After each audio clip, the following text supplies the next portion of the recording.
예전에 개그 프로에서 교회 사람들이 사용하는 용어를 가지고 코미디를 만든 적이 있습니다. 저는 그 당시 재미있게 들었는데 그 말이 일반적인 말들이 아니기 때문에 웃기는 겁니다. 그래서 어떤 기독교인들은 그 코미디를 보고 기독교인을 혹시 조롱하는 것은 아니냐고 항의도 했지만 그런 것 같지는 않았습니다.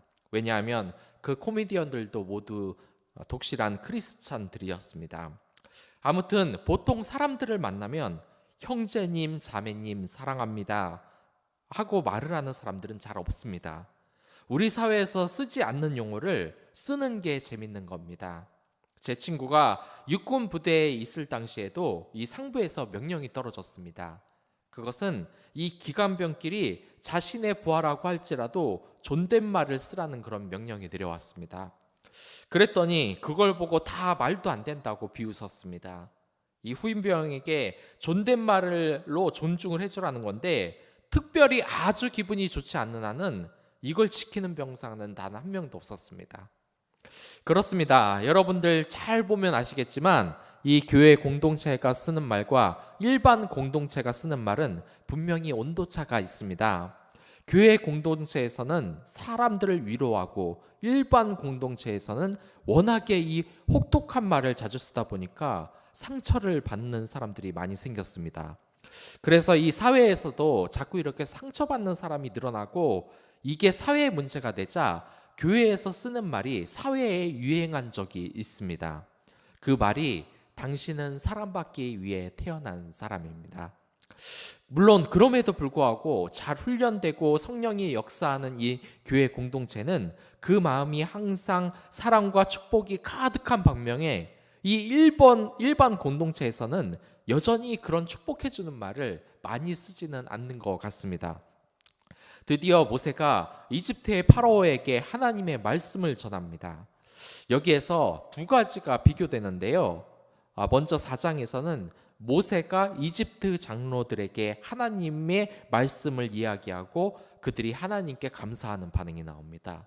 그리고 5장에서는 모세가 파라오에게 하나님의 계획을 이야기하고 무시와 조롱을 당합니다. 한편은 믿는 자들은 하나님에게 감사하지만 믿지 않는 자들은 하나님의 이야기를 무시하고 조롱하는 겁니다. 여러분들, 이게 바로 세상 공동체의 반응입니다. 마치 이 코미디 프로에서 교회 말투가 은혜롭습니다, 사랑합니다, 현재들 정말 은혜 충만하군요, 이런 말들이 교회에서는 일반적인 말이지만 이 사회에서는 코미디로 들리는 것처럼 바로는 이 모세가 하나님의 계획을 전하는데 그 계획을 무시하고 조롱을 합니다. 1절에서 하나님께서는 내 백성을 내보내어 그들로 하여금 절기를 지킬 수 있게 하라고 말씀을 하십니다. 여기서 하나님께서는 이스라엘인들이 어떤 사람인지 분명하게 말씀을 하십니다.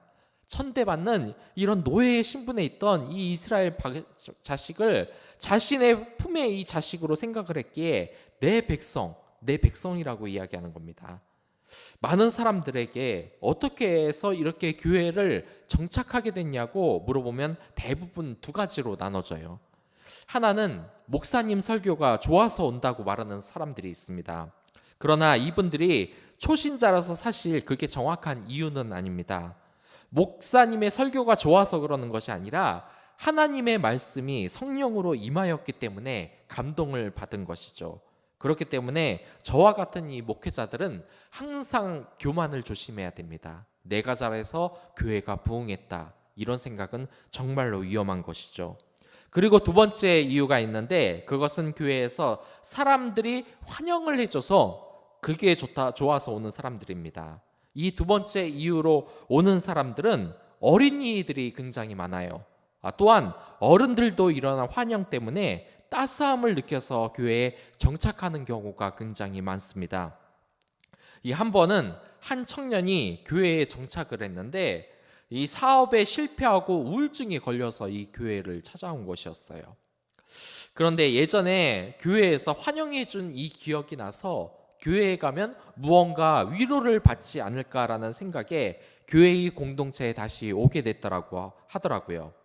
그냥 이 집에만 있으면 우울증 때문에 정말 이 죽고 싶다는 생각이 수없이 들었다고 했습니다. 또 어떤 청년은 결혼을 생각한 이성 친구와 헤어졌는데 그 과정에서 자존감이 바닥을 치고 상처를 입어서 교회 공동체에 온 경우도 있습니다. 그리고 그런 청년들이 교회 공동체에서 기도해서 곧 좋은, 그러니까 이 교회 내에서도 그렇고 교회 밖에서도 그렇고 곧 좋은 이성 친구를 만나 그 결혼하는 일도, 그런 축복받는 일도 많았습니다. 교회에서 아무튼 이런 사람들이 오고 위로를 받고 문제를 해결받으면 정말 이 사역이 보람차게 느껴집니다.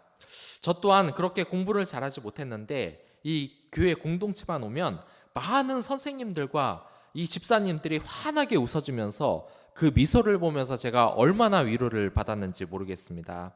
지금도 이 공동체에서 초신자들을 위로하는 많은 집사님들과 직분자 여러분들께 진심으로 감사를 드립니다. 여러분이 이러한 교회 공동체에서 사람들의 이런 따스함을 느끼는 이유가 바로 하나님의 사랑 때문입니다. 저도 권사님과 집사님들의 그 따스한 말 한마디에 이렇게 감동을 받은 적이 한두 번이 아니었습니다. 어떻게 저렇게 사람들의 마음을 편안하고 따뜻하게 만들까? 그 마음이 바로 하나님의 사랑이기 때문에 그렇습니다. 이 하나님은 여러분들을 종으로 여기고 따르라고 한 적이 없습니다. 내 백성, 내 자녀들이기 때문에 항상 사랑하고, 그래서 예수 그리스도를 십자가에 내어줄 만큼 그 사랑을 확실히 증거로 보여준 분입니다. 아무튼 모세가 이 하나님의 말씀대로 자기 백성이 절기를 지키도록 보내줄 것을 요구하지만 바로는 대차게 이걸 거절하고 맙니다. 여기에서 출애굽하겠다는 모세의 말은 종교적 자유를 의미해요. 이것을 믿는 자만 아는 그러한 가치입니다. 그러나 믿지 않는 바로와 같은 자들은 이것이 그냥 무의미하게 느껴질 겁니다. 여러분들 뉴스를 보시면 아시겠지만 바로와 같은 자들은 대부분의 독재 국가에 아직도 남아 있습니다. 여러분들 중국에서 전도를 하면 안 되는 것은 물론이고 지금도 기독교인이라는 이유로 학대를 하는 나라들이 굉장히 많습니다. 여기 2절에서 바로왕은 나는 여호와를 알지 못한다고 얘기를 해요.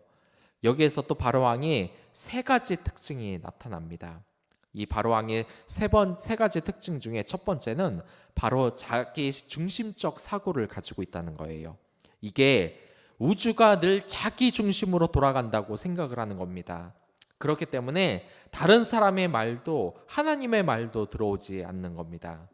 이게 바로 이집트 리스크와 같은 겁니다. 이건 원래 정상은 교수가 차이나 리스크라고 한 말에서 제가 인용을 한 겁니다. 요즘 중국이 마윈 알리바바 전 회장의 일로 인한 일이 있었습니다.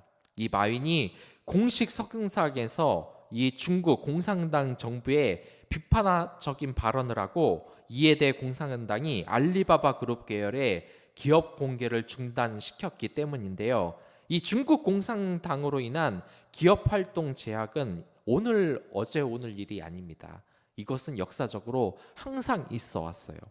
잘 나가던 기업이나 기업가가 순식간에 몰락하는 것도 너무나 많이 일어나는 일입니다.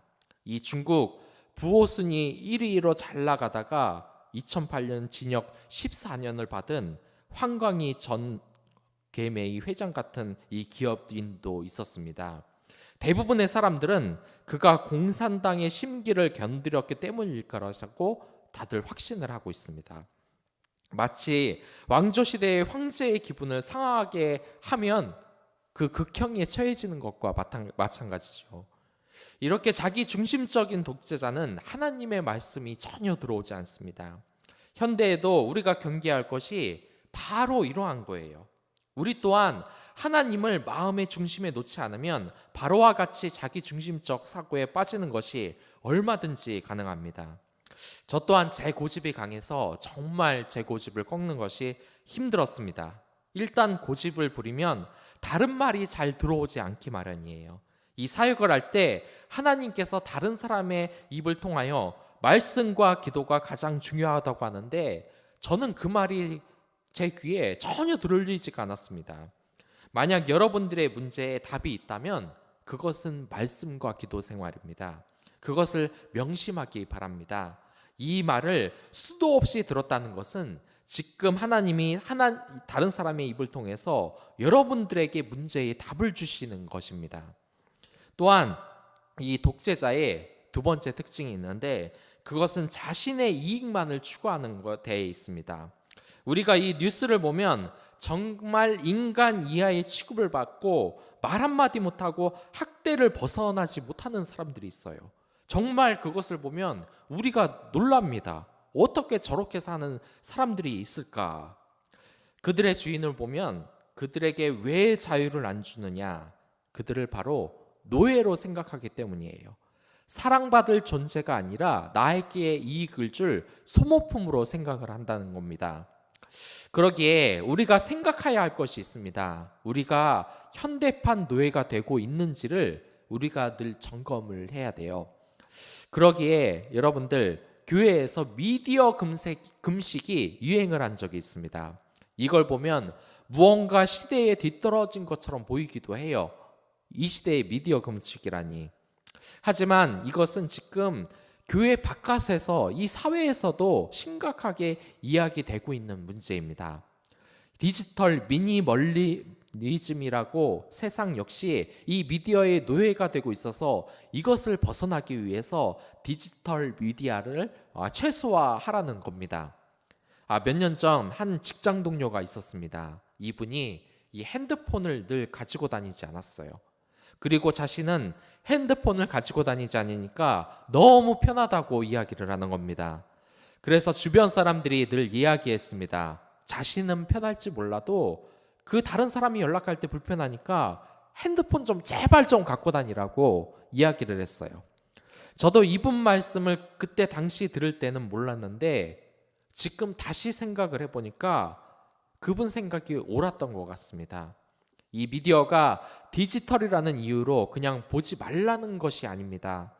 하지만 필수적이지 않은 그런 정보들이 우리의 시간을 갉아먹고 이 가치관을 획일화시키고 있는 것은 분명한 사실입니다. 그래서 어떤 사람들은 스마트폰을 서재에 넣고 그 경험을 이야기하는데 그 시간이 너무 많이 남는다는 겁니다. 여유가 많아지고 주변 사람과 풍경을 보는 시간이 늘어나서 이런 것을 멀리하는 것이 좋다고 하는 사람들도 있습니다. 이런 미디어의 노예가 되면 우리는 미디어를 바로왕의 그 노예처럼 우리가 될 수도 있습니다. 이 미디어의 최종 목적은 언론의 자유라고 고귀하게 말을 하곤 하지만 어디 미디어의 기사를 여러분들 한번 보십시오. 예전에 스포츠 신문에 어그로가 얼마나 많았는지, 이 바치아노 투수가 그때 결혼도 안 했는데 갑자기 스포츠 신문에 대문짝만하게 박찬호 결혼하다. 그런데 기사를 읽어보면 박찬호 야구랑 결혼, 뭐 이런 식으로 그냥 신문을 팔기 위해서는 자극적인 제목과 내용을 막 사용을 합니다. 어떤 책임감도 없어요. 요즘은 더 심합니다. 이렇게 유튜브를 보더라도 여기 사람들에게 좋은 정보를 전달하는 게 목적이겠습니까? 물론 그렇게 순수하게 생각하는 분들도 있긴 하겠지만 대부분 이것은 2순위입니다. 3순위입니다.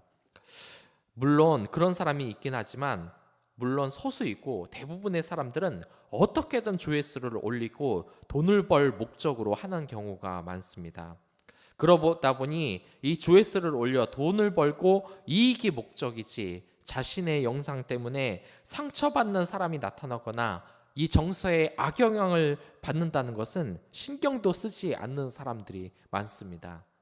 예전에 유명 개인 방송하는 사람이 성매매를 했다는 내용을 이걸 정의로운 것처럼 고발을 하는 그런 유튜버도 있었어요. 이게 자기들 이익이 되니까 자극적으로 하는 거지 무슨 사회 정의를 실천한다고 이 방송을 하겠습니까? 한 사람의 인생이 망가지든 말든 그건 상관없다는 것이죠. 또한 동성애 커플을 출연시켜서 남자끼리 키스하는 장면을 대문짝만하게 타이틀 화면에 넣는 사람들도 있었습니다. 우리가 아무리 가치관을 세워도 바로와 같이 자신의 이익을 위해서라면 히브리인들의 노예 생활을 모른 척한 것처럼 우리도 이 성경적 가치관으로 무장을 하지 않으면 이 세상의 이익만 바라는 이런 미디어에 우리는 꼼짝없이 당하게 되고 마는 겁니다.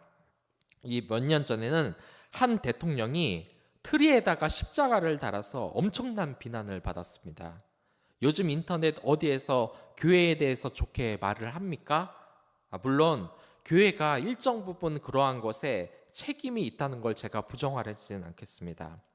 하지만 여러분들이 믿음으로 제대로 그 가치관을 세우지 않는다면 미디어가 말하는 대로 교회가 하나님을 사랑하고 이 소외된 이웃을 돌보는 사랑스러운 공동체가 아니라 그냥 코로나나 퍼뜨리는 악의 뿌리라는 그 인식이 없어지기가 쉽지가 않습니다. 또한 저희들이나 여러분들이나 이 세상의 사회의 악으로 낙인시키는 것도 얼마든지 가능한 일입니다. 그리고 세 번째로 이 바로왕은 모세가 전한 하나님의 요구를 안 들어줬을 뿐만 아니라 오히려 이스라엘 백성들의 노동을 가중시켰는데, 이것은 하나님을 대적하는 세력은 대부분 내부 분열을 일으킨다는 사실입니다. 이것은 정말 비겁한 방법입니다. 특히 노예끼리 싸우게 해서 이기는 사람을 살려준다던가 하는 것인데 노예끼리 적이 되는 상황을 만드는 것입니다.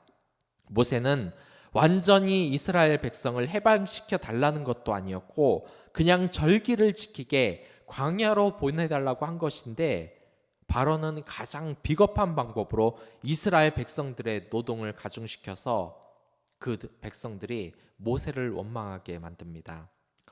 우리가 알아야 할 것은 우리가 주의 일을 한다면 이런 위기가 온다는 것을 여러분들 기억하시기 바라겠습니다. 이 본문에서도 이제 이스라엘 백성들의 노동이 더 힘들어졌는데 이런 때에 옥석이 가려지기 마련입니다. 특히 이러한 싸움에서 가장 먼저 넘어지는 사람들이 있는데 그 실수에 넘어가 교회 공동체의 지도자들을 원망하는 사람입니다.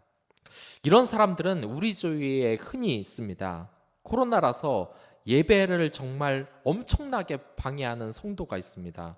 어느 정도였냐면 방역 지침을 정부보다 더 심하게 자기가 세워서 교회 공동체에서 이 방역 수칙을 지킨다는데도 끝까지 안 된다고, 현장 예배 안 된다고 반대를 했어요. 그 마음에 별로 좋지 못한 이 질투의 마음이 있는 건 알긴 알았는데 그 말이 늘 그랬습니다.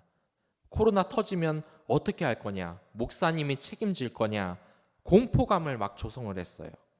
방역 수칙을 다 지킨다는데도 자꾸 분열을 조장합니다. 물론 우리가 정부 지침을 다 따라야 됩니다. 그러지 않는 교회는 정말 잘못하고 있는 거예요.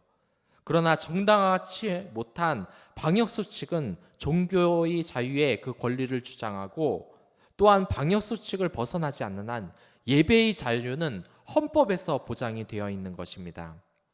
그런데 정부와 미디어에서 교회를 악의축으로 코로나의 진원지로 책임을 떠넘겼다고 해서 교회를 악의축으로 생각하고 분열시키고 하는 것은 여러분들 우리 스스로 그것은 굉장히 옳지 못한 행동입니다.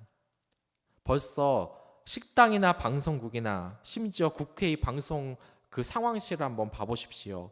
사람들이 다 밀집해서 앉아있고 회의하고 교육을 하는데 유독 교회만 타겟으로 잡는 이 불공정한 사태를 같이 교회를 욕하며 예배를 방해하는 것은 결코 옳지 않다고 분명하게 말씀을 드립니다. 그리고 알아야 할 것은 여러분들의 신앙생활에서 가장 중요한 것 중에 하나가 바로 인내를 하는 겁니다. 이 믿음이라는 것은 인내하고 기다려야 그 대가가 오는 것입니다.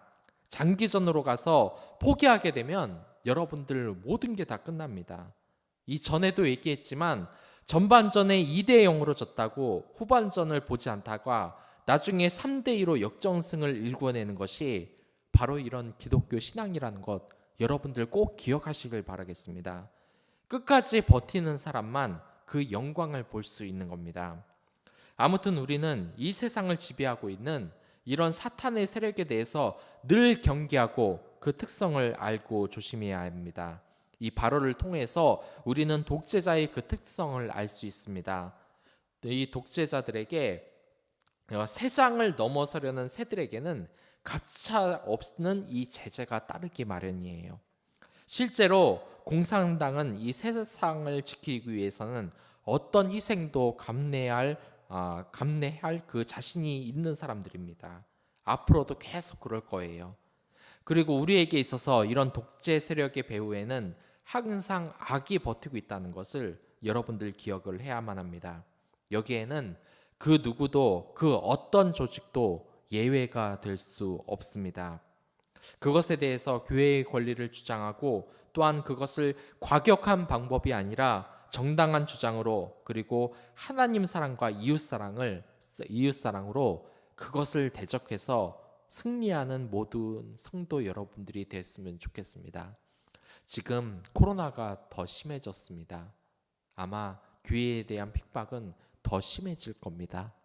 하지만 그럼에도 불구하고 이렇게 많은 성도들이 새벽에 일어나서 기도로 이 새벽을 깨운다면 여러분들 이 코로나와 그리고 이 상황 하나님이 분명히 모른 척하지 않으십니다. 우리 다 같이 이 나라를 위해서 기도하고 또한 개인을 위해서 기도하고 또한 이 나라의 위정자가 하나님의 뜻대로 갈 수 있도록 다 같이 기도해 주시길 바라겠습니다.